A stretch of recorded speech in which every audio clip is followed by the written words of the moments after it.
Hello, Steve Rouf. Hi. How you doing? I'm all right. How are all you people out there? Right. Tell us about the first night you went down the Reno.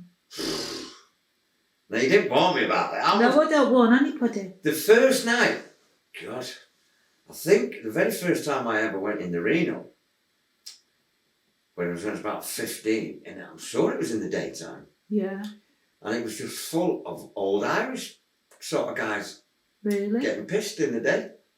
A lot of them were builders because a lot of them were still had the wellies on and stuff like that. Yeah. And that's when I first went down the Reno, because I think it was Sid Wolf. Right. Now is Sid still about? No. Is it passed on? Yeah. Has it? Yeah, a while back. Right, I never knew that. Yeah. It was Sid Wolf that took me down the Reno. Oh, was it? Yeah.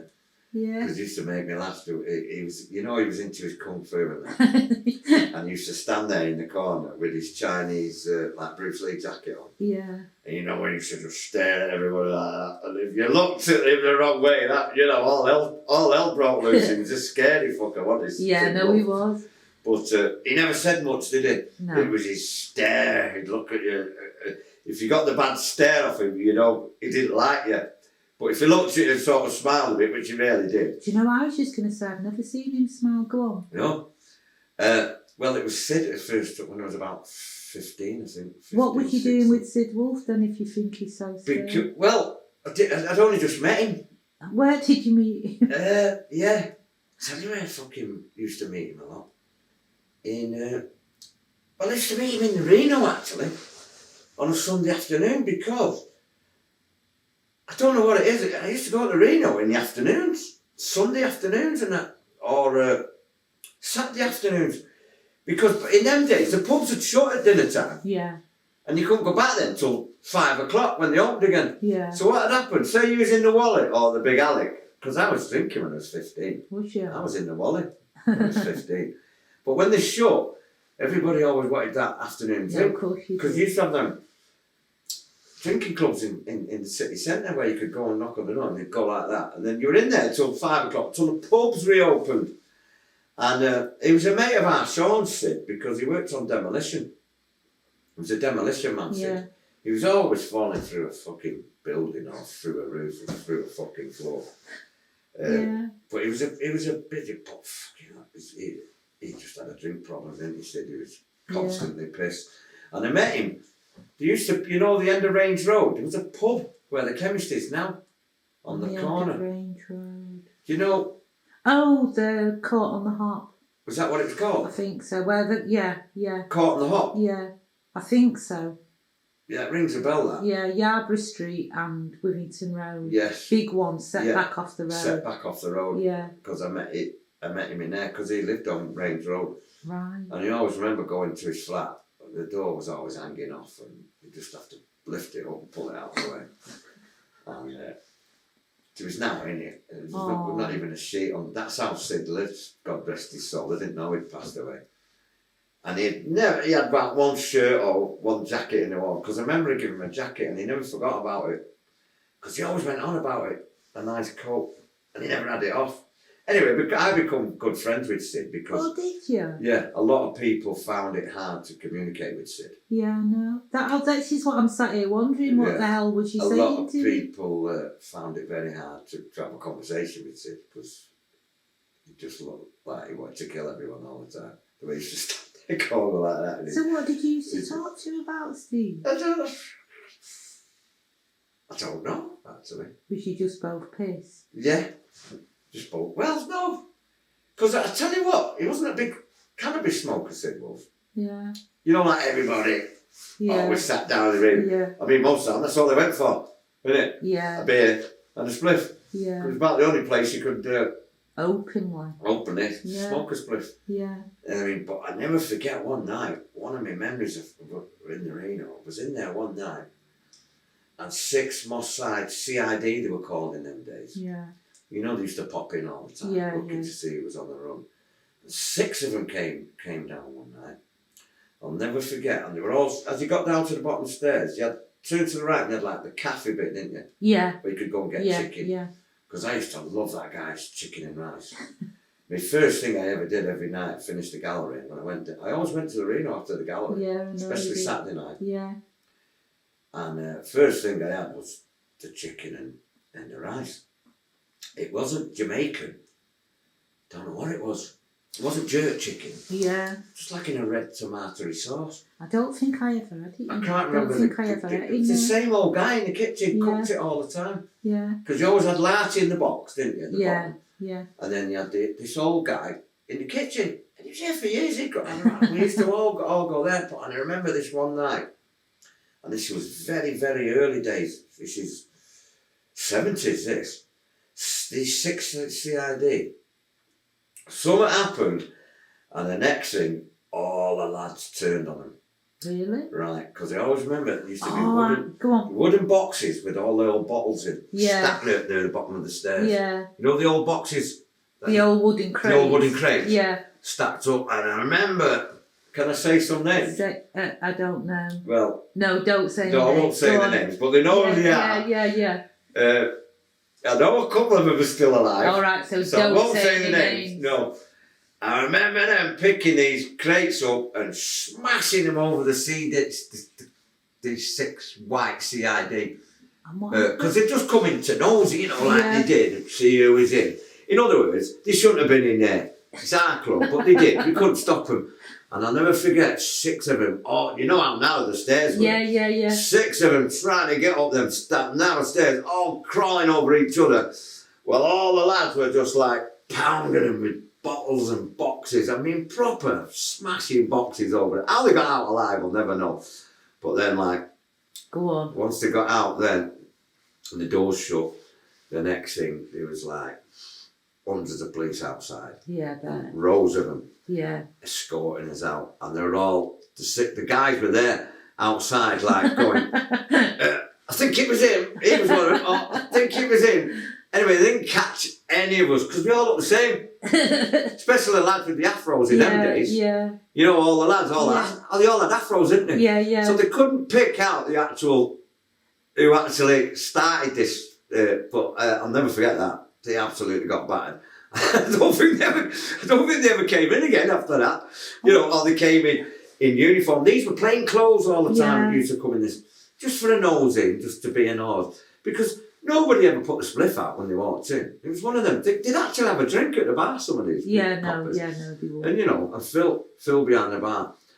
And do you know what I always wanted from behind the bar? I don't even remember it.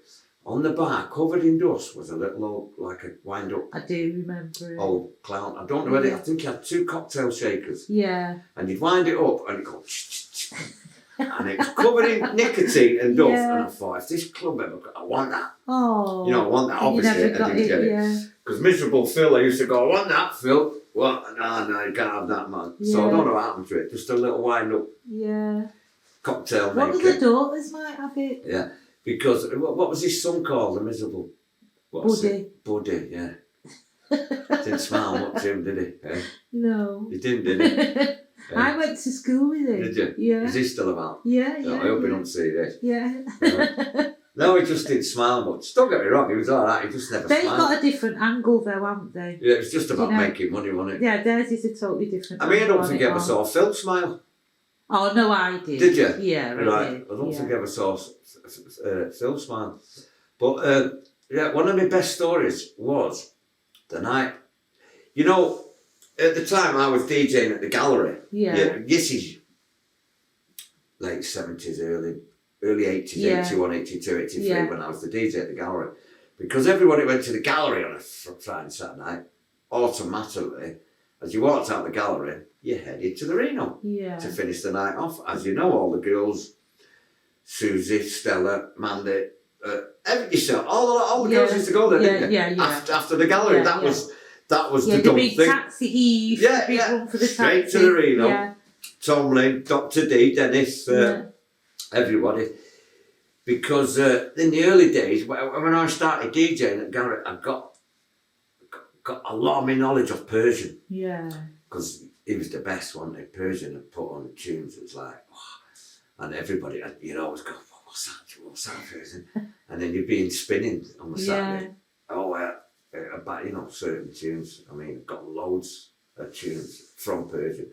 But basically, and that's what got me into good soul, jazz and funk, Persian's DJ. That's what I loved about the Reno. Yeah. I didn't love the club, the shitty club.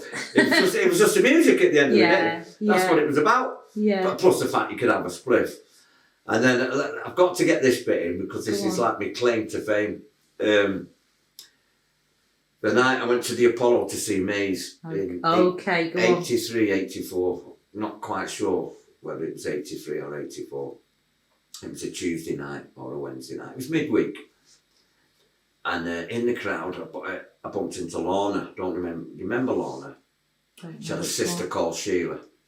Her dad was English and her mum was African from Ghana. No, go on. Good looking girls, beautiful looking girls, Sheila and Lorna. There was three of them actually. The other sister worked behind the bar at the gallery, but she moved to America. Anyway, I bumped into Lorna, who'd been in America. Oh yeah, go on. And she'd met up with Frankie Beverly and Maze and we used to party in America with them. So when I met her in this crowd watching Maze, she said, come on, I'll take you backstage. Yeah. And meet Frankie Beverly, mate. Go on, I went, fucking hell, yeah. I thought, yeah, that's fucking great, that. Because for years in the gallery, every Saturday night, for the last half hour, my anthems was Joy and Pain. Yeah. And I could tell by looking in her eyes. Yeah, and, it was it was Live in New Orleans album. Yeah. And I'd play like 4 tracks. Okay. And that was like every Saturday night. That's what people waited for at the end. Yeah. And to go and meet them now, of my favourite band, I can't believe it. So anyway, she took me backstage. There's Frankie Beverly and his cap on. You know, he always had a cap. Yeah. And the band. Anyway, he's now said to me, do you know where we can get a weed? Yeah. Which was quite not a surprise because there was no coke in them days or ecstasy. There might have been. No, there wasn't ecstasy. It wasn't open. Go on. There wasn't ecstasy in 1983, 84. Ecstasy came 88. Yeah. Ecstasy, the big hacienda buzz, that was years later. But at that time, there would have been cocaine, but you didn't see many people on coke in the Reno. I mean, quite a few went under on the heroin, we know that. But coke wasn't a big thing. No. A lot of us took speed. I can't stand it. No, a lot of us took speed. Yeah. Myself, you know. Yeah. And a spliff. Anyway, so Frankie and the boys, so I said, yeah, I know a place. Because on a Tuesday night in town, there wasn't much going on club-wise. No. You know, in fact, a lot of them we didn't even open midweek in the early days. So I went, yeah, I can take you to a place to get you to eat. So we've got a taxi, me, Lorna, 2 of the band and Frankie Beverly, 5 of us in the car. Got to the Reno, gone down, just after midnight and this, got them a weed. They bought the beer and then the claim to fame is there's the 3 of them, Frankie, sat in the corner with a split, bottle of fucking special brew or whatever it was in them days.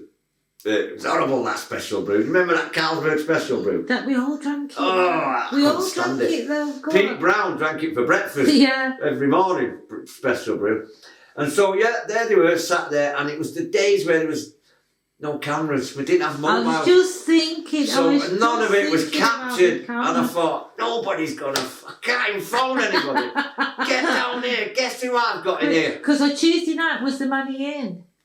About 10 people. Oh, no. About 10 people. Yeah, that's what I mean. It was a dead night. Yeah. And it was just us in the corner. Wow. The rest of the club was empty. I thought, nobody's going to believe this. But at least I've got Lorna and Sheila as witnesses. And Bina knows about it because I said, you're not going to believe this. I had Maze in the fucking Reno last night. Who the fuck? Who's going to believe that? Nobody. Wow. You know, they go, bollocks. Why would he want to go down there? I said, because he did. Because they met me and they had nowhere else to go and they wanted a weed and they wanted a late night drink. Because then they got straight back on the tour bus then. Because they were going to London to play in London then, in the early hours of the morning. So that was one of my claims to fame. That's a good one. It's a good one. That's a good one, man. Yeah, Deserves marks out of 10. Yeah. Imagine in mobile phones though, you could have rang everybody. They'd have all been down. They'd have been queuing up outside, wouldn't they? They'd have been mobbed. They'd have and you know died what? He actually gave me a sweatshirt. Where is it? Oh, I wish I had it now. It was an album cover. Right. You know, it said Mays. Yeah. Frankie Beverly and Mays. And I had it for years. You said they never took it off. But you know, you're talking 30 years now, isn't it? Easily. Easily. It's 83, 84. Can't work that out. 83. It's good 30 years. Yeah, 30 years easily. Yeah. It seems like yesterday. I know. It's mad, isn't it? It's proper mad time. Because didn't Muhammad Ali go down there? I've heard. I heard that story. And I've met at least 3 people in doing these videos that was there. When Muhammad Ali went down there? Yeah, that I believe. Yeah. Yeah. You got the odd famous person went down there, didn't you? So, because I spoke to Herbie Hancock in Placemate. Did you? Yeah.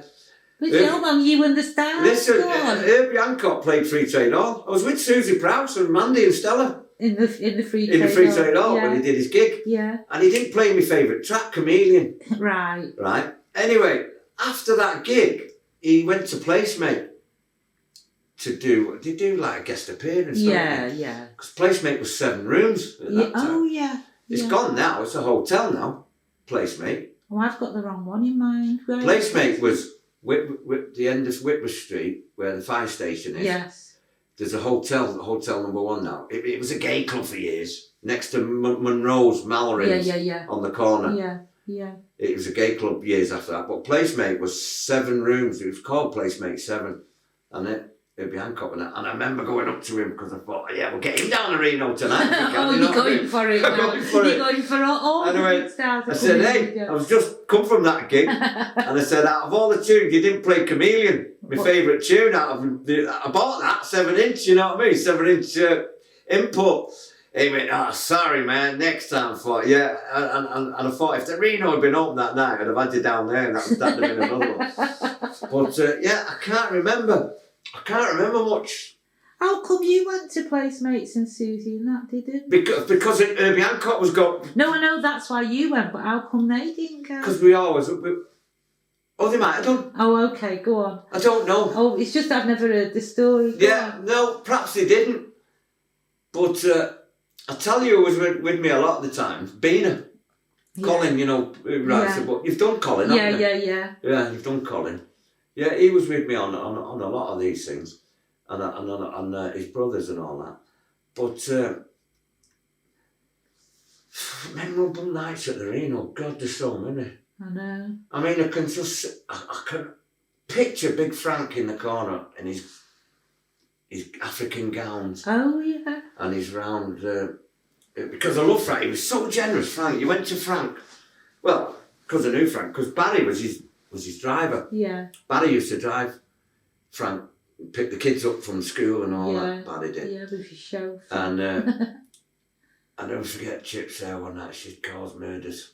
I mean, I can say this now because she's not about it now. Yeah. But she caused murder. I remember somebody knocked a wig off one night. I thought, oh no, it's all gonna fucking go nuts here. And he did. He kicked off. Who knocked a wig off? I can't remember. On purpose? I think it was in the scuffle. What a scuffle? A bit of a scuffle happened in that corner. And Chip's wings ended up on the floor. It's just like that, quick, trying to get it back. He's got it up back to the front. Trying to get it on straight. And Frank's just there like, because he was dead cool, wasn't he, Frank? Yeah. He did. She caused loads of shit, but he didn't get involved, Frank. You know what I mean? He just leave it to it. It's true. But Frank, when he used to come gallery, and every time I went in the Reno, he'd pull out a big bag of weed and go, have you got a spliff? I'd go, no, I could do the spliff. And he'd just go like that. Like 1/4 ounce out of a big bag, you know, when you're out there. He was so generous, Frank. No, he was. He always gave it. Because he was one of the very first people that started to come to the gallery with Barry. When the gallery was only a room this big. Right. It was only a tiny room underneath a little bar called Topper's Bar, which became Top Cappy Kebab House. Oh, yeah. Okay, right? Yeah. Remember the kebab house? Yeah, of course I do. The gallery came later. It was a little tiny cellar that the Pete Cresty who owned it gave me that cellar because all my 7-inch, I used to buy loads of 7-inch records from Spinning and HMV and order them. They were like £1.50 in them days. Yeah. You know, Fatback Band and stuff, Wicky Wacky and Did You Walk, all these really, really old folk tunes. And he'd let me put them on the jukebox in the bar. It was only a tiny little bar where all the ticket touts used to go, waiting for the concerts to finish, the free trade on. So all my mates would go drink in this little bar just to play my tunes on the bloody jukebox that I actually put on. Yeah. Because, you know, he had the key. Yeah. So we'd play all our funk and soul in this little bar.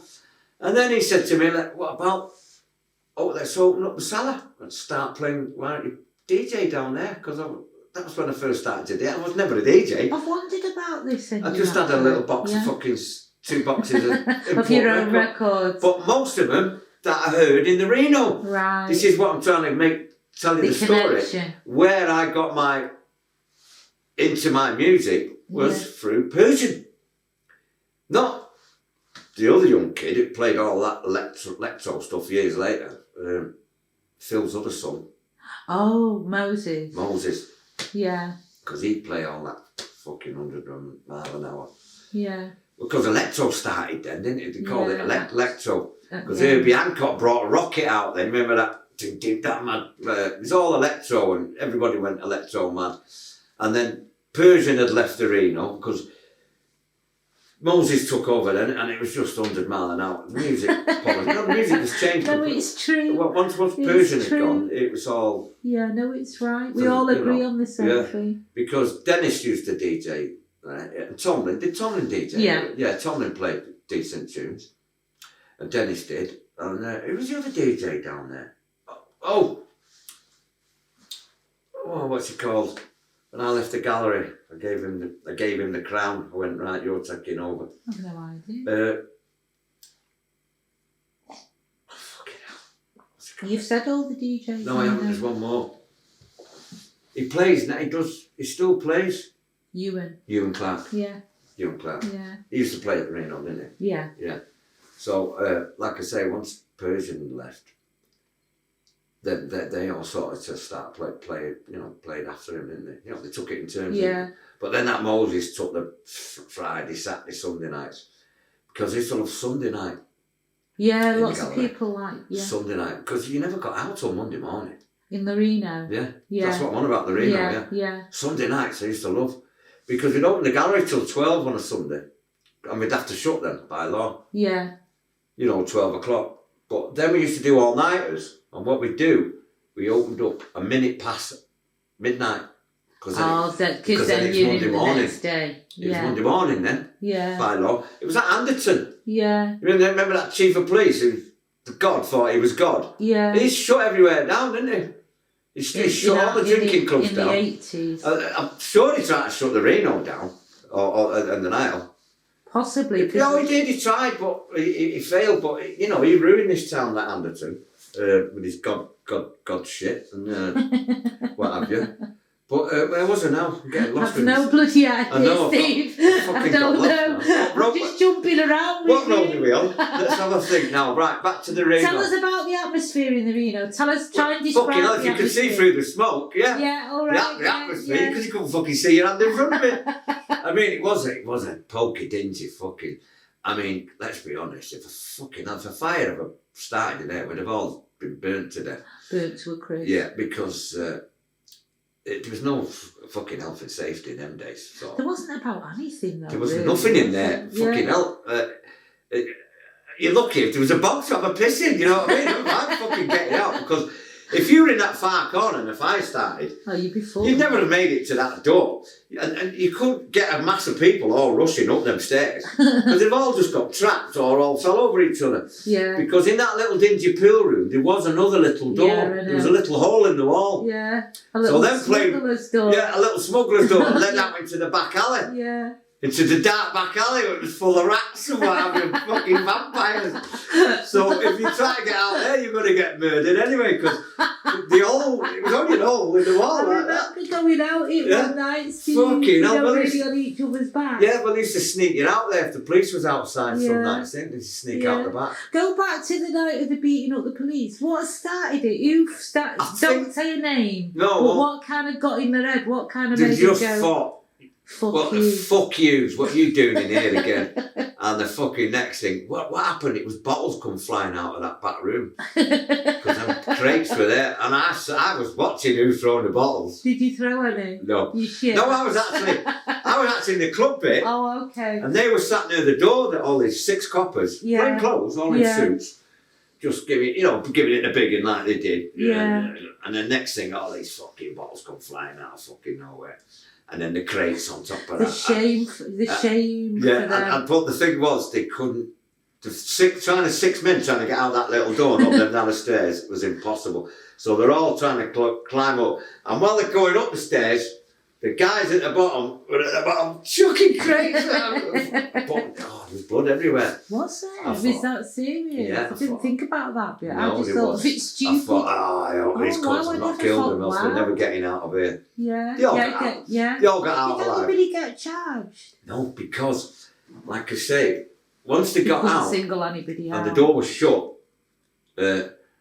next thing, there's fucking hundreds of police outside there in a big row. So we were all like going out in a line, and the coppers were like, trying to pick out. But because everybody had everyone looked the same, dark skin, big afro. How are you going to which one was it? Yeah. So nobody got charged. They didn't just charge everybody then. Well, you can't just charge anybody. Got to. Well, you can't, can you? There's, innocent people dancing while all this was going on. You can't charge everybody. Because people were dancing. With the handbag as well. No, because I was sat near the door, I clocked it off. Well, most people didn't even know it actually, So was it a proper night, a Friday or a Saturday? Yeah, it was a night. Yeah. Wow. Yeah. So, proper night, it just goes wild west. Well, it was just the lads going, fuck yous. We've had enough of you coming in here, fucking mooching about, fucking, giving it all the big one. We're fucking gonna make sure you don't come back. I don't think they ever did come back after that, as it happens. But I can't even remember what year that was. But I can see that. Mid-70s. It must be... It was late 70s. Late 70s, yeah, I think 70s. I know. I wasn't there, but I think I know of these. The Reno started in the 60s, I think, didn't it? Was it the 60s? No, I've no idea. Because apparently there was a big carborundum factory around there where a lot of workers used to go. African, Jamaican, English, Irish, after work from the factory. To the Reno. This was before DJs and, the nights we went to. Yeah. It was just for a drink, more or less, a late night drink. Right. Because a lot of them had worked shifts. A lot of these guys, the early immigrants, what would you call it? Early worker came from wherever to work in England. A lot of them went to the Reno in this, just for a drink, either before or after work.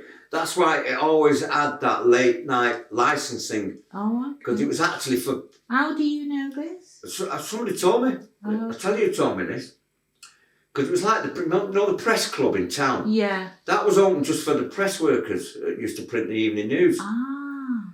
And it was only that's why it's called the press club. Yeah. At 3 o'clock in the morning, when the printers had finished printing the papers, they'd go there for a drink. Ah. That's how these clubs were able to obtain a late license. Right. Because most of your clubs was till 2 in the morning. Yeah. You couldn't get no club was open after 2 back in the day. So do you think you're going to spill that? I know. Do you think he really did? I never thought he really did have a licence just to be open. I just thought he stayed open. You think he really did have a licence? He would have had to. Well, he'd have had to because he served alcohol, so he couldn't. Yeah, no, true. He couldn't serve alcohol. Plus, a reason why a lot of the police let him stay open, because that's where they knew they could always go to find somebody either on the run or that was wanted. They knew where they could find him. Do you understand? Yeah. So they let it stay open late at night because they always knew that they were after somebody, or somebody was wanted, or They knew they'd catch him at the Do Reno. you know anybody that's been caught in the Reno? I don't name any names, but do you know? There was a for few fact? over the years that were Yeah. escorted out of there. Oh, yeah. okay. A lot of people that was, turned up at court or Oh, jump okay. bail or shit like that. Yeah. You'd always find them in the fucking Because you Reno. couldn't stay away, could you? You Do you couldn't know what I stay mean? away. If Well, it was you like a thought- magnet, wasn't it? It was, I mean, wasn't it? fucking hell. It was just part of my life, really. Yeah. From the gallery in the Reno, but I was going to the Reno before the gallery. Yeah. You know, back when I was 14, 15, I went in the Reno. Because I remember when I first went in, I was there till like 2 in the morning, thinking, fucking great, it's 2 o'clock in the morning. Fucking bottle of beer. I'm only 14, 15. I always remember Fonzo when his locks was there when he first started growing them. Yeah. Just to there. Yeah. And he used to come to the gallery and he always used to come talking to me. Because, me and great friends now, me and Fonzo. Yeah. We have been fucking all our lives. But I always remember him when he first started his little tiny locks and he started to grow and then started doing it and his backflips and what have you. He's still, now and again, he's not done it for a few years, he does Glastonbury with. Yeah. But he's had a bit of a fallout anyway, I think, with people, so. Well, that's none of our business. Tell us okay, you told me the worst thing you've ever seen in the Reno, haven't you? The craze. Well, the worst thing. Go on. Well, because that wasn't the worst thing, it was great watching the old girl get up. There's nothing bad about that. Go Worst thing, I've seen some bad fights in there. Yeah. I mean, I've got to say, it was fucking violent when it got violent. I've seen some... Do you know, I don't know what club I was in because I've not seen any. No, I don't think I've witnessed some bottle throwing one night, not with the police, but I don't think I've seen I've any seen fights. people attacked with machetes in the back room one night. And not one of them could aim a proper blow. Yeah, I've seen that one night. I've seen people getting hit with bottles. But that, don't get me wrong, that wasn't all the time. No. But I have seen some people get hurt in there. I've seen people fall down them fucking stairs. I don't know. I think I fell down on myself a few times. I don't think I've ever fell down. Because of that, they were that. Falls. I fell up them. I know yeah, that. I fell up them actually. Yeah. They were that steep, and I remember I used to paint, and then after so long, Larty got to know my face, and I never paid them for fucking years because if they didn't know your face, you paid. Yeah, I always paid, you know. I never paid. For a million years, I paid. Never paid. But I'm happy now because I found out so did Mandy and Susie. I thought it was just me. Well, did they pay as well? Yeah, they paid. Fucking hell, that's Susie surprising. till she wasn't pregnant. Till she was pregnant. I remember I had a membership card. I don't know what happened to it, and it said the new Reno. There's one on the site. Is there one on the site? Yeah. It says the new Reno. I thought, new? Fucking hanging, it's been on years. What's new about this? You know, like it's just. Did you ever sign in on the book? Because that's something else I don't remember. Well, I did at first. You had to sign your name. Yeah. Because you see that, because it was a late night drinking thing. Yeah. Yeah, you had to sign. See, that was part of that was part of the licensing law. Oh, okay. You had to. No, I've seen the license. Yeah, well, I remember the book. I remember the book. There used to be a book where you used to sign, but you could sign any old fucking name. Larty never looked at it. Yeah. You could put Mickey Mouse, Donald Duck, you could put anything you wanted. But by law, that book, you had to sign in. Basically, it was fucking for the police to have a little gander on it at the end of the day. Yeah, but as if anybody's you know what I mean? put But nobody fucking gave the right name. Their own name and their own address. And then Larty never asked for ID or anything. But I did get a membership card. Who gave you the membership I remember card? Larty fucking giving me a membership. You actually got given a membership I think I paid for it. How much did you pay A for quid it? or something. Right. Something stupid for this little yellow card. It's green. Is it green? Yeah. Right, all right. Like a limey green. Right. Okay. Yeah. Green, because I've still got my Hacienda fucking membership card. Have you? And I've got our kids' old Twisted Wheel fucking membership card. Right. You remember the old Soul Twisted Yeah, Wheel? yeah. In fact, where Placemate 7 was, that was the Twisted Wheel on Whitworth Street. Right. And his card, I've still got it, his card. It's a cartwheel. You know, a wheel. Branding. It's round. Yeah, And it branding. opens up, yeah, and it says a Twisted Wheel. I have to dig that out one day. I've still got my old Slack Alice's. Remember Slack Alice's? I do. I never went, but I do. Beale Street. Yeah. Because we all used to go there. Susie, Jamie, Beena. Oh, fucking loads of us used to go there. Because that was Georgia Bestie's club. Yeah. At the end of Bill Street. Yeah. That was a bit exclusive. Fucking hell, I met Phil Lynott in there one night. You know, from Tin Lizzie. Is this all you do, Steve? Go around looking for famous he'd people? done the Apollo concert, and he was at the bar there because it was a bit of a club for celebrities. Yeah, it was George Best's club, wasn't it? Yeah. But his mother had the club in Wally Range called Phyllis's. Yeah. Late night drinking club where George Best used to drink. Yeah. And all his celebrities used to drink. Did you ever go in there? No. It was in a big house. The other side of Wally Range. Right. Went round the back, knocked on the door. You walked in, it was all plush velvet, leather Chesterfields, beautiful bar. And that was Phil Lynnett's mother. Right. You know, the guy from Thin Lizzie who died, of course. the afro. Yeah. She was Irish, Phyllis. Phyllis's, it was called. Yeah. He was born in Dublin. His father was Brazilian. Tell us where you're born, where your parents are from. My dad, Bangladesh, Sylhet. He's one of what you call... because my dad came here in 50... Well, if I was born in 55, he must have come in 54. Because he was a merchant seaman. He'd been all around the world. And he docked in at Liverpool. And he came to Manchester. And he went to, the Corner House Cinema. Oh, yeah. The old Corner House Cinema. It's moved now to home. Yeah. But the cinema's still there. Yeah, was that a cinema before? I thought it was a furniture shop. No, when you come down the approach from Oxford Road Station? Yeah. It was called the Tatler years ago. That's right. It used to be like a porn cinema sort of thing. My God, your dad came off the... No, hang on. Went straight to a porn movie. No, that came later. Yeah. When it showed X films or dirty films. Yeah. When it was called the Tatler. And then it became... when it was a Tatler, it wasn't just... I'm talking in the 50s.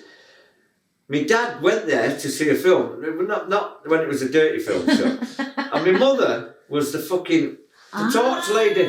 That's how they met. You know when you used to get a ticket? And a girl would take you to your chair. Yeah. You look at your ticket. And because you'd have a number with, and she'd take you to your seat, and that's where my dad met my mother. Because a year later, I'm born right across the road. Oh, of course, in St Mary's, it's right across the road. Right across the road. Bloody hell, 1 year later. 1 year later. God, the man didn't waste his time. Now, you've got to remember, my dad, he used to call them packies in them days. They were packies, weren't they? They were all packies, even though they were Indian or Bangladeshi. They were still packies in them days. Them horrible packies. So you can imagine, in 1954, my mum was 16. She was beautiful, my mother. So that's where they met her. They went out together. Wythenshawe girl, yeah. That's where they went out. Man, that's year later, I'm born because my dad opened one of the very first Asian cafes on Stockport Road. Because you know all your Asian restaurants and takeaways now, they all come, because they had one on Stretford Road when I was a kid. I used to go to Stretford Road when I was a kid, when I was 4 or 5. They opened them just for their own workers. Just to serve them their own curry and chapatis. Oh, okay. That's how your Indian takeaway started in this country. He's a proper entrepreneur then. No, but that's how they started. They didn't open these places for the white folks, right? For the English people. They were fucking for the Asian workers families were in India or Pakistan and they wanted some home cooking. So they went to these Bangladeshi cafes. Yeah, they went to the Bangladeshi cafes. Yeah. Well, my dad's first one was on Stockport Road. Because even to this day, 99% of all your chefs in any restaurant or takeaway, Asian, you can more or less guarantee the chef will be, whether it's a Pakistani restaurant, whether it's Indian or Sri Lankan, you can guarantee the chef will be Bangladeshi. Because they all come from a certain part of Sylhet, which is a district of Bangladesh. Where my dad's from, where all the chefs come from. They're called Sylheti brothers. And they are the best chefs in the whole of the Asian continent. It's a known fact. Yeah. I've seen lots of programmes where it's actually come out, this story. I thought, I know this story. So my dad was one of the Sylheti brothers. Because my dad then owned a proper restaurant on Stockport Road. But then they started to sell to white people. And you know all your chicken tikka masala and all that? That's just tomato soup and cream. that's not an Indian dish. It was made for the white people, so it won't be so spicy. Oh, okay. Yeah, and they couldn't. Look at you with your insider information. No, my dad was. No, I'm interested. I'm listening. But they couldn't stand basmati rice because it smelled like socks. They thought. Oh, okay. Back in the day, because it has got that bit of a smell to it. Basmati, it's the best rice. Yeah. I mean, everybody eats basmati rice now. Every restaurant serve it, but back in the day, they couldn't serve it to white folks because it had this. Oh, it smells like socks. That, but that's how they got on chapatis. Because I was brought up. My gran used to take me all the time to my dad's thingy. Because when I was a baby, my dad couldn't work all night and look after me. So my grandmother, who loved my dad, my mother disappeared. Fuck knows where my mother gone. I saw it was years later when my mum reappeared. So when she was a good time, go lucky fucking. She's 16. She was beautiful. She got pregnant too early and fucking. Not only that, she's married a fucking Pakistani. Can you imagine the fucking I'm sorry for that. No, but you don't get it, are you? No, but I can't Can you imagine the fucking stigma? Yeah. It was bad to be exactly. black, but fucking hell, I know. Because the white folks couldn't stand the smell of the cooking in the entry. Yeah. You know, the back alley. They go, oh, the packings, that food smells horrible. Now it's the biggest fucking selling fucking dish in the country. Curry. Everything, you know what I'm saying? Comes around. Doesn't it? Eh? Everything comes. So it's your grand. My white grandmother. That's Elsie, what yeah. Who took me in. Oh. When I was 3. I remember getting out of the taxi off Fairs Road with a little case. Oh. To this day, I was 3 years of age. Walking into this house because I remember I was scared because I didn't know what was going on. But it was my dad that had to take me there because my mum had gone. So I didn't have any much recollection of my mum when I was, baby. Yeah.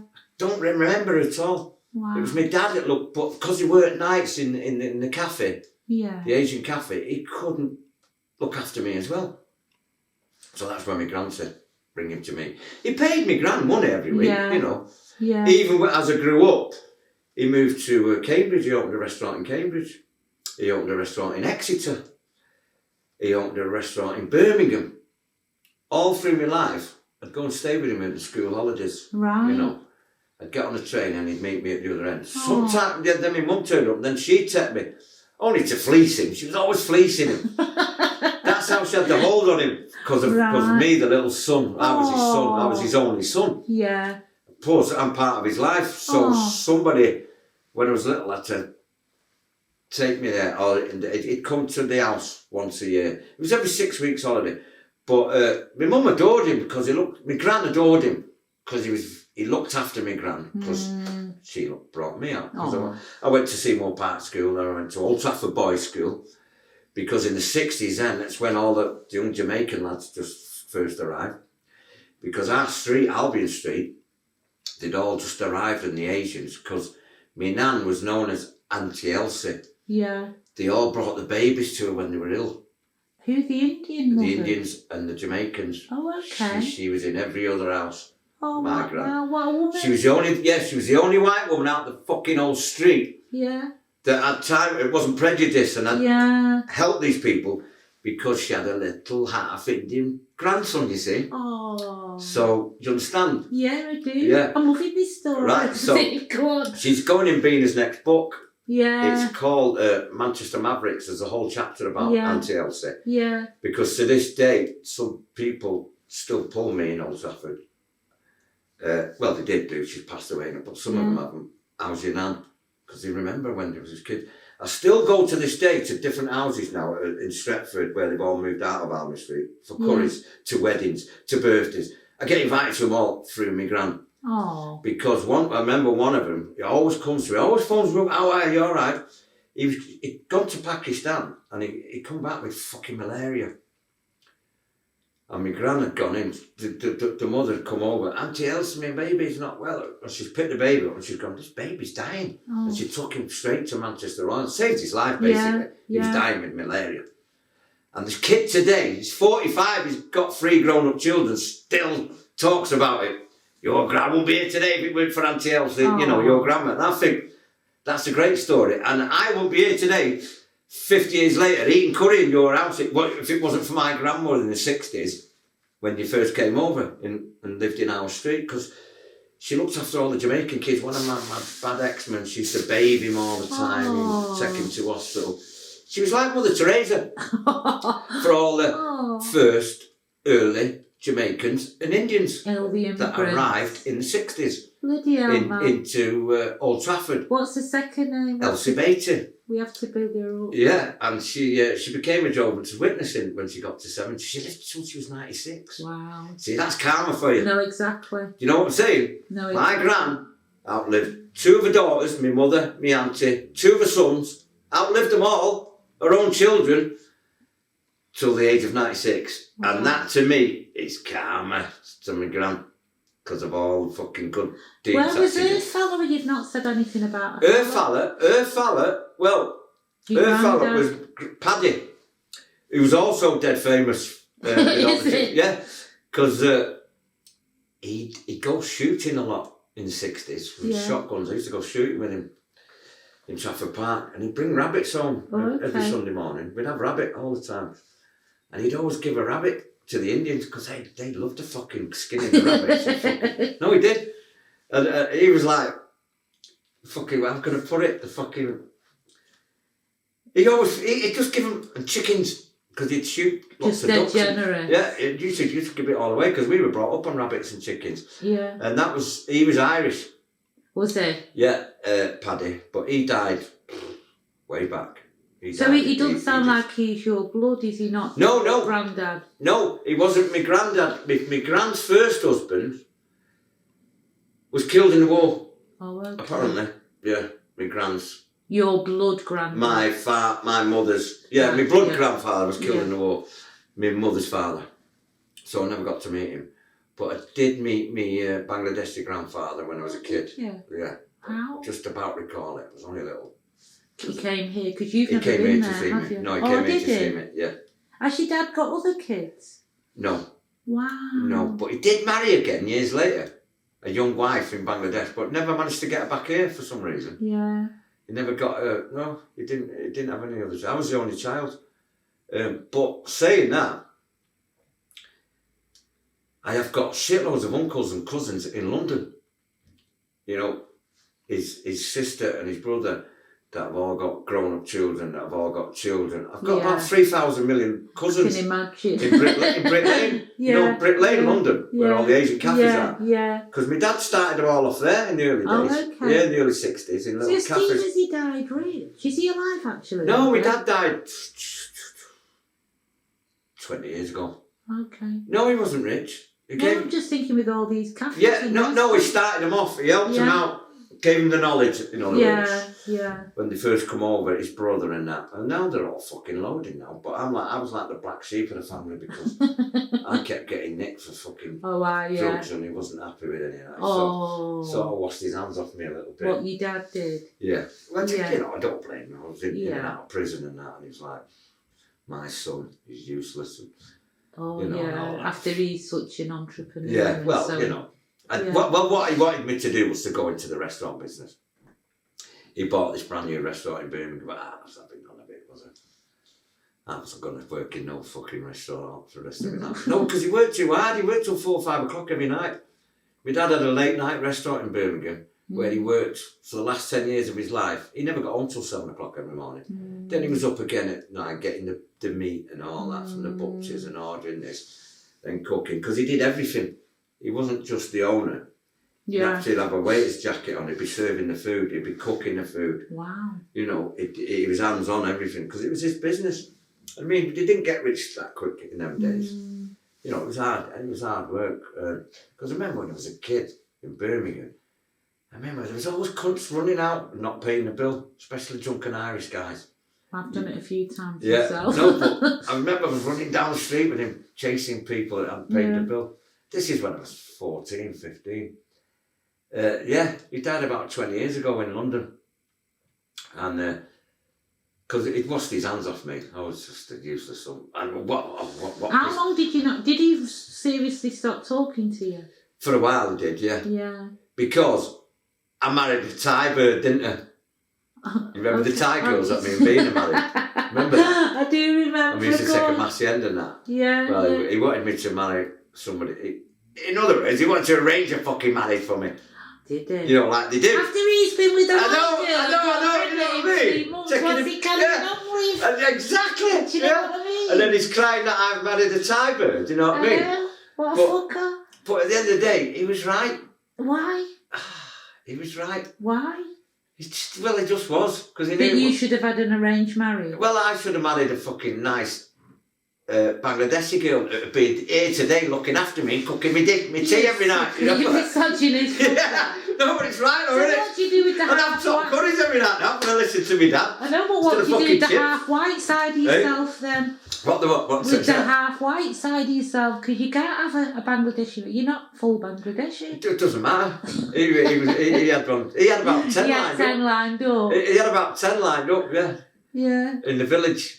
Come on, I've got you a lovely wife. What do you mean you've got me a lovely wife? I thought, what's she look like? You know what I mean? It's probably about 10.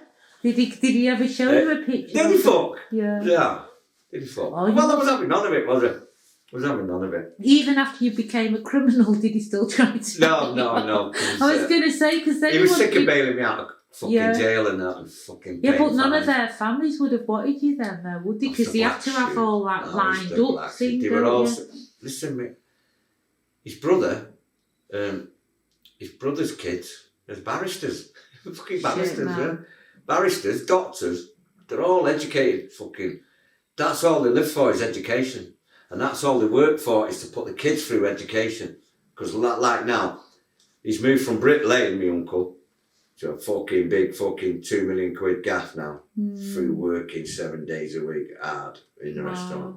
But you and educating his kids. That's all they live for. They would have had stable backgrounds, though. I would have done, yeah, but I lived in Manchester. No, I'm saying they would have had stable. Yeah, of course. A mum and a dad, both the same culture. But you see, the problem Both with my the dad, same why he drive. couldn't get my head round it, what he forgot was, Dad, I'm brought up in Manchester with an English Yeah, exactly. grandmother. Yeah. I haven't got this fucking Bangladeshi bit Work inside me. ethic and things. You can't just fucking automatically, after 18 years of being brought up in Manchester with my white family, expect me now to turn Bangladeshi. Do you understand me?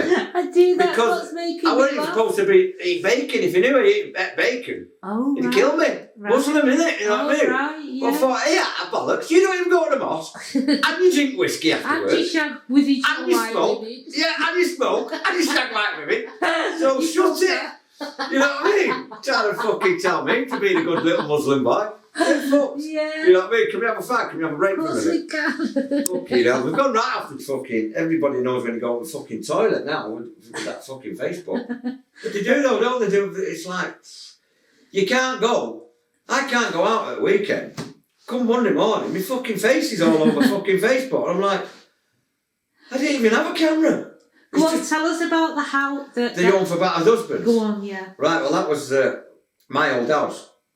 Well, my dad's, but I lived there. That was when that was 80s. So your dad had bought a house for my gran for your gran in the 60s. Yeah, to keep you. But then when my gran got too old, she went in an old folks home. Yeah. And I lived in the house. So I told her my mum moved in, but drove me nuts, having parties there all the time. But then I was living there, but I used to let rooms off then. But most of the time, no, I didn't charge anybody because I had 3 spare bedrooms. Yeah. So they'd all take it into it. Every time Cotter or Brennan or Lawrence or Spud, Andy, Maisie, the list is endless. Every time they got thrown out, Barry Lehman, where did they come? To the home for battered husbands. Because I used to do big pans of curry Right. for us. Yeah. And that's what they come for the curry. That's why people still go on about my curries. And that's only because of my dad. Yeah. So I have to cook curry. Yeah. But as Spud got out of the bed at 7 in the morning, because he always got up early, Cots and Mike Maisie had turned up. They'd been out selling whatever on the streets. I've been at the Reno all night and just get straight into Spud's bed then and kept all day. Yeah. And then they'd be back out again all night walking the fucking streets like they did, the pair of them. Up to no good. And everybody from that era at some point stayed. It was 12 Albion Street, but it was known as the home for battered husbands. That's what we named it. Until they got back with the wives, you know, and got back in. But they always knew there'd always be a plate of curry or a couch or a bed. at Rouf's. How long did that go on Went on for fucking years. Did it? Years. until me and Bina went to the 88 Olympics with a guy called Toby, who's dead now. And Dick O's dead now. A lot of them have passed away now, you know. Yeah. A lot of them have passed away. And until we went there, me and Bina, and then we come back with 2 Thai wives, didn't we, from fucking Bangkok. And then when the wife moved in, I had to say to the lads, look, we've got wives here now, you know. It's the end of. It's the end of the home for, but I had to take the sign down. Did it have a sign? More or less. Might as well have done, because everybody turned up there. Everybody knew if you were stuck, go to Rouf's. There's always a spare bed. There's always got a pan of curry on. Because the other thing was, the 2 Thai girls, when they came here, we got them jobs at the Cider Market in town. It was the only Thai restaurant on Portland Street at the time. That was early 80s. No, 88 that was, 88. And we got them jobs there, but every night they came home with fucking tons of fucking crab, Thai chicken, Thai fish cakes, rice, you know, all the beautiful Thai dishes, you know, all in cartons. Yeah. You couldn't get in the fucking fridge for it all. So every fucker every night was, get to Rouf's fucking Thai. Have you tasted that Thai kid? It's fucking banged up, that Thai food. Because it wasn't popular then. Yeah. It was only the one. It was the Cider Market, that's what it was called. Yeah. Oh, I know what you mean. Yeah, in Portland Street. Yeah. And then they opened the Royal Orchid on the corner. Now, there's about 100 Thai restaurants, but back in then, there wasn't. There was 2 in the whole of Manchester. Was the Reno shut then? No, because we took them to the Reno. You took your Thai wives to the Reno? But they were never keen on, because we'd take them to the Hacienda. Oh, okay. They'd come from work at midnight. Yeah. We'd put them on the guest list and they'd come in. But we'd be on tables, off our nuts on ecstasy, soaking wet, and they'd be sat there like, in the corner. And she used to say, here's what she used to say to me. She said, "You crazy. I don't know why I marry you. You're crazy." And I'd be like, "Shut it." On the table, they'd be soaking wet. "What are you on about? I married you. Let's get it right. You wait for me. You won't be here now. You'll be still on the streets." Oh, how did you meet? Right, how did you street girls, you know, not ashamed of it. Prostitutes? Yes. I mean, who isn't in fucking Bangkok? Who the fuck isn't? You know what I mean? Right. God almighty. Yeah. Why have you married? Because I felt sorry for her. Did you? Well, when we arrived in Pattaya, actually, where we met him, it was up the coast. Yeah. Met her one night, and she was fucking with me then every day and every night for fucking months. I wasn't even going to fucking Thailand. I was on my way home from the Olympics. We only got off to get a spliff. We were gagging for a spliff after fucking 3 weeks in Korea. Couldn't get a spliff. Right. So the next stop was Hong Kong. We got off there. We was there 2 weeks. Still couldn't get a spliff. So we're back on the plane now, finally coming home after 3 months. We was only supposed to go for 3 weeks. Yeah. We made a fortune, didn't we? We made a lot of money doing the tickets. Yeah. So when I met this bird, now, because we're jollowing it now on jet skis and fucking getting smashed out of our heads on top Thai weed that we couldn't get in Korea or Hong Kong. I was with her for it. And then she go, "Oh, you marry me, take me to England." And I'm like, yeah. And in the end, when I was leaving her, after 3 months being with her day and night, I fucking felt really bad. Oh. And I'd already said, "Yeah, I'll marry her. I'll come back and marry her." So I fucking did. I went back like a daft cunt. You went back for her? I went back for her, yeah. So you must have liked her. Well, I liked her a bit, but I wasn't fucking mad for marrying her, if you know what I mean. Well, why did you go back? I was off me nut. I was all off our nuts on ecstasy. It was party every night. And we had loads of money, so I did it as a favour, really. But, you know, I felt so sorry for her. I got back here, then I made Bina marry a pal. He didn't want to marry a pal. I said, "Look, if you marry a pal, she can come here, live here. Then she's got a mate then." Yeah. Because mine didn't speak one word of English. Did she not? Apart from to say you were crazy. Crazy. Yeah, crazy, not you know, crazy. Yeah, she thought I was fucking crazy. Right. But when we finally got them both in the house. Yeah. And they're going to work, it's great. Well, they were going to work. Me and Bina were out every night. This was Summer of Love. This is when ecstasy first started. Yeah. We went out 7 nights a week at acid house parties in Ancoats all over the fucking place. Yeah. Going to different raves here and different raves there. and taking them to the Thunderdome when 808 first started out. But they just sit there like two little mice, looking at us thinking, they're fucking crazy, these two. What the fuck have we done? And then it was 2 weeks, it was only there about 3 or 4 months, and then 2 weeks later, we'd realised they'd gone, but it took us 2 weeks to realise. Because I said to him, I said, I've seen a wife for a fucking week or two, because he used to come in from work as we went out. It was like that. Yeah. They'd leave a load of food, then they'd get up and go back out, because they went out to work in the day till late at night, and he was earning loads of dough, sending money home. Right. So they were happy. They were earning top dough. They didn't have to fucking go out working on the streets like they did, and they were sending money home. And then when I opened the wardrobe, and there was no clothes there, I went, 2 weeks later. Yeah, 2 weeks later, it took us to realise they fucked off and left us. And You've been left by a type. I've been left by a typewriter. Yeah, the cheeky bastards of all the cheek. Because I had to go back 4 times to get her back. I spent fortunes. Oh, so you've loved her, man. Stop messing around. I wasn't in love with her. I must have liked her a little bit. You must have done. Because I had to pay 200 quid for passport, 200 quid for medical, 200 quid for Thai translation documents, 200 quid to this fucking general that said I could marry her. When I sat in front of him, he's like, how long have you known her? I went, 6 months now. I was here 3 months with her, but I've been writing to her and phoning her and sending her money. All right, go on, you can marry her. Ring. My dad even bought fucking 4 solid gold bracelets. Yeah. My father. Yeah. Even though he weren't happy about it. When I took her to see for the bride. For the bride, it's the custom. Yeah. Gold. Yeah. Bangles. Bought her 4 solid, when I took her there. He wasn't keen at all. What are you doing, man, in a fucking Thai brass, you dickhead? I've got Did he know she was a prostitute? No, but he would guess that, wasn't he? He wasn't stupid. He was a fucking merchant. He wasn't stupid, you know what I mean?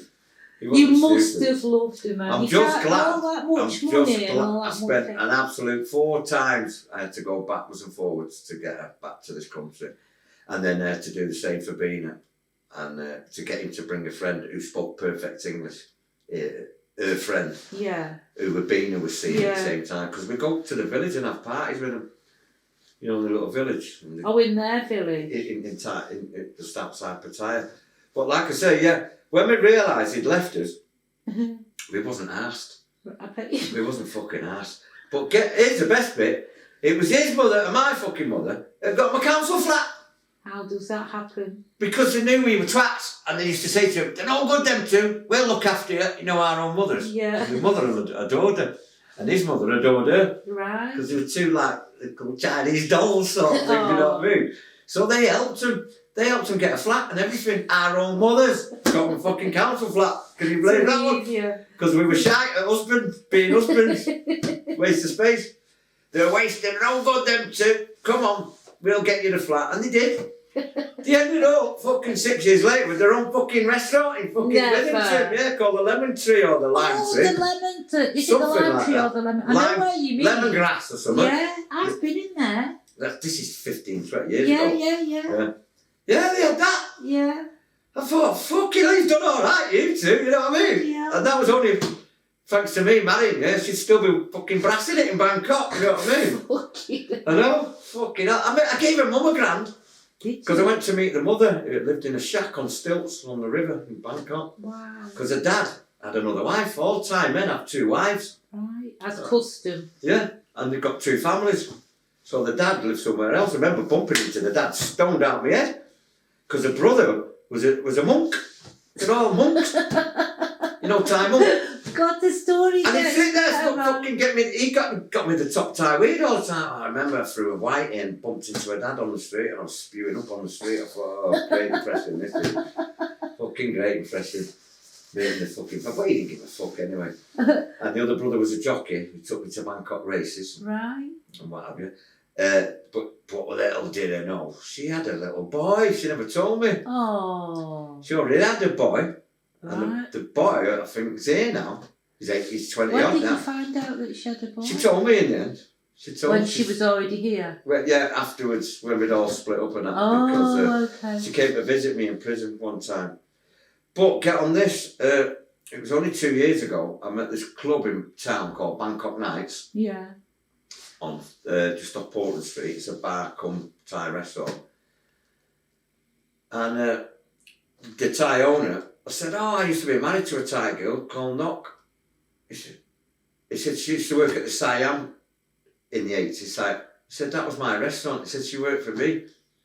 This is a couple of years ago, he said, she's working for me now. Right. She's cooking in the kitchen, but she's not here tonight. I thought, fucking hell. Wow. I haven't seen her for 20 odd years. Wow. But I didn't go out my way to go and see her again. I should have done. But she's got a new family now, and kids and a new husband. So she's alright. I didn't want to fucking, I mean, it'd be nice to go and say hello, but I thought, leave it to it. Because Bina's mother is still in touch with his wife all the time. Right. And the pair of them, really, but more his wife, they're still friends.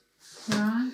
Because he lost track of her, even though they were, I'm amazed they're actually still in Manchester. This is 28 years now, passed by. Wow. And they're actually still here. But they've done well, they've done good for themselves. Which... Because they're crazy. No, but that's good karma for me, Yeah. At least I did something fucking half right in my life, if nothing, you know what I mean? So that's how I look at it. Yeah. There's no other way to look at it. I'm just glad we didn't have children. Because I had already had Danielle to Trudy. Yeah. Because Danielle loved her. Danielle was only 6 or 7. She used to love Danielle, yeah. Danielle loved her. But Trudy had moved on, me and Trudy, Yeah. Back to the Reno, love. Right, fucking hell. Yeah. Now, I can't remember if we ever took him to the Reno, but we certainly took him to the Hassett. When did the Reno close? I'm not sure if it's 86 or 88. Right, well, probably shut then. Yeah. Is it that far back? Yeah. Wow, I didn't know that, Yeah. Do you remember the last night you went in the Reno? No, I can't. Yeah. Did they have any, closing party or...? No. No, none of us know. It was just there one day. It was just like that block was condemned, wasn't it? It was coming down. Yeah. Because you had the little... I don't remember anything about it going down. I don't actually. Don't remember anything about it. No, because you had the Western round the corner. Yeah. You had the little takeaway next door. Shorties. Yeah, with sold patties and all that. Yeah. And then you had the Wycliffe Cinema. Yeah, but after the entry, there was a little entry. Then the Wycliffe Cinema. And then Barry's. Yeah, that's right. They burnt fucking Barry's down in the 80s riots, didn't they? Yeah. For the only shop where we buy all our gear from, you dickheads. What, you fucking burning that? Go and burn the rest down, but not the shop where we get all our jeans and all our tackle from. Barry's was the shop where you got all your... No, exactly. Levi's, Falmers, Leeds. Yeah, everything. Because I worked on Alec Road in the 60s at Tesco. Did you? Yeah. And I remember Harry's shirt shop there, where you bought all your gear there, because, Alec Road was just pure shops, wasn't it? Both sides. On both sides. Princess Road was. Yeah. Because right facing the Reno when I was a kid was 4 shops knocked into one, and it was called the Sports Depot. And it was the best shop in Manchester, because in the window was all the Meccano sets. Yeah. All the Hornby Railway train sets, all going round. Yeah. And you'd stand there as a kid, just fucking mesmerised, looking at all these model aeroplanes flying about, and because that was there for years. It was famous, the Sports Depot, wasn't it? Princess no, absolutely, but it shows how much money was being spent on our side at that time, or else how the hell could they have been there? And you weren't selling stuff. And you bought your school football kit, because I got my very first school football kit from there, yeah. Yeah. Hockey boots. Well, the boots were like big old rugby boots with big old hobnails in them, proper fucking... Yeah, I had hockey boots. 1920s fucking... Look like German war boots. These were football boots for school. Not that I ever played fucking football. I was never a sports person. Never got into gym. Before we finish, right, tell us something. One more thing. Go on. On Moss Lane Lane East, there was a Jamaican shop called Sonny Bowler. On Moss Lane East? Yes, just where Anvil Brewery is. Oh, far up. Yeah. You know Anvil Brewery? Nearer to the precinct. Going up before you get to the lights. Yeah. I worked there when I was a kid. Yeah. Delivering all the rice and the syrup and the coconuts and the salt fish to all the houses in Moss Side, Harpenden Street, I can't remember half the streets. That was another job of mine. And it was delivering all the Jamaican foods to all them houses in a van, And that was a guy called Sonny. How old was you? 12, 13. 12, 13. Why did you want to mention that there? What's got... I don't know. I just thought it was part of Moss Side. Yeah. Moss Side history. Because it was all terrace streets. Because I remember when I was 14, I used to go to a lot of the old shebeens when I was 14. Yeah. You know, late at night. Yeah. And there was one in every street. No, absolutely. In them days. Yeah. Every street along off Moss Lane, or what was the other road? Back of the Talbot, when the Talbot had all terrace streets. Moss Lane East. What was the other road? Yarborough Street. Raby Street. Raby Street, that's the street I'm looking for. Where the Talbot was. Yeah. That was Raby Street. Yeah. Off all them streets, you could pick any street in the 60s, any night, and it'd always be a shebeen. No. What amazed me was some of them old Jamaicans played some amazing jazz tracks. Yeah, they love jazz, man. Yeah, and I'm like, fucking blown away with some of this music. That's how I got into mine. Yeah. Apart from Persian in the Reno. Yeah. Going into them shebeens, because some of them old Jamaicans have put a fucking LP on it. I never forget Grover Washington, Mr. Magic. Yeah. And I could see it, and I went, fucking hell, great sax, that. Because you expected it to be fucking Prince Buster and fucking Bluemoose, yeah. which it was, most of it. But as we hit the 70s, that's when, you know, American imports and that came up. How was you getting out at 14? Who was you living with then? Your gran still? My gran didn't have a fucking clue what I was up to when I was 14 years of age. Did she not? Because I worked at Tesco in the day, in the evening after school, and on Saturday.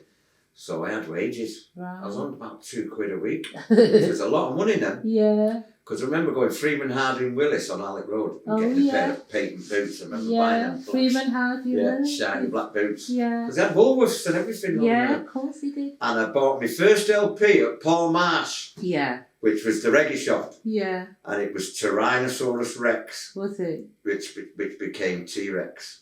It was a Beard of Stars, that was the album. Wow. And then a couple of years later, I got into Led Zeppelin in 69, 70, heavy rock music then. But I still love me funk, jazz and soul. For the simple reason, I was brought up around reggae. Yeah. Because next door from my grands was Jamaicans, next door again was Jamaicans. And they always had them big fucking stereo cabinets. Speakers. No, they always had stereograms. Yeah. With them funny coloured acrylic fucking things that went round the top. The ruffles. The ruffles. Yeah. Do you remember them? yeah. Dead bright orange and lemon and lime. Yeah. They made like a plastic, but they were like a fucking fluffy ball thing. Do you remember them? Of course. Every Jamaican had them on top of the stereogram. Yeah. Because they had a cabinet and you opened it, and it was the old deck, but they had 2 speakers. Well, we never had fucking double stereo. I had a little dance set in my kitchen, a little box that I used to play Sgt. Pepper's in 69, the album. None of us had stereos, but the Jamaicans, for the blue beat, it sounded fucking brilliant. Coming out of 2 speakers. You can always tell a good stereo. set of speakers actually by reggae, can't you? Yeah. Good speakers can play reggae, can't yes, they? because all them reggae productions were cut in Jamaica. In King Tubby's fucking studio, Channel 1, Studio 1, all them old reggae. You know, fucking, what's he called now? He's still going now. Fucking, the old guy, still fucking performing. I don't know. Oh, you see, my memory is fucked. Oh, I know who you mean. Begins with S. Yes. I know. Tubby. With he's got all the things in his hair. Yes. I know who you mean. Is it King Tubby? No. I know who you mean though. Yeah, it's still someone will say it. Someone will watch your video and know who you mean. It still does Band on the Wall and fucking I know who festivals. You mean. Yeah. Fucking hell. You watch me remember it when I get halfway down the fucking street now. But it's still going. Jar somebody. I can't remember. But yeah. Tell me your most. Go on. Right, without thinking about it too much, tell me the first memory about the Reno that comes to mind. Anything that you remember that sticks out in your head. Mind you, the crates is a good one. Yeah. The crates is a good one. All the beautiful girls that used to be going there. Go on, lad. I used to love them fucking half-caste girls. They were gorgeous, every one of them, weren't they? Yeah. They were fucking... Go on, Steve. No, Rod. That's why I love going there, the fucking women. Go on, Steve. Because I did go out with them quite... The list is endless of girls I went out for Trudy and everything. But the list that did were all fucking beautiful, weren't they? And always dressed nice. You know what I'm saying? They always made the effort. They always looked sexy. That's Oh, yeah. go on with They did, yeah. But, I remember I used to spend most of my time sat in the corner with Susie, Stella, yourself, Mandy, just sat there slagging every cunt off. Because that's all they did, was slag every twat in the place off and take the piss. Because they used to try to take the piss out of me, but I became one of the gang in there. Yeah, to save the pain. Yeah, I became one of the gang because they just loved to take the piss in there out of everyone. Look at that daft cunt. And then they'd call someone over and go, look at you dickhead. And where you go? Who do you think you are? You know, all the guys in there. Fucking hell, they take the piss. Because they used to go to Jude's for Sunday dinner. Did you? You know, in Cowsbury Street. Yeah. Used to go there. I used to love Jude's chicken and... Yeah, I used to get Jude's chicken. Is it Solomon, the dad? Yeah. With Barry and that. Yeah, I used to have Sunday dinner. And I always used to love getting hold of Kwame's fat cheeks. You know, when Kwame was a baby, he had the fattest face. Oh. You know, his cheeks. I was always kissing him. That's funny enough, I saw Kwame at my daughter's last week. Yeah. She had what you call a baby shower. Oh, yeah. Because Kwame come to the wedding. Yeah. Because Kwame and Daniel are close friends because they've grown up. And Nicole, Yeah. she was at the wedding, to come from Saudi. Wow.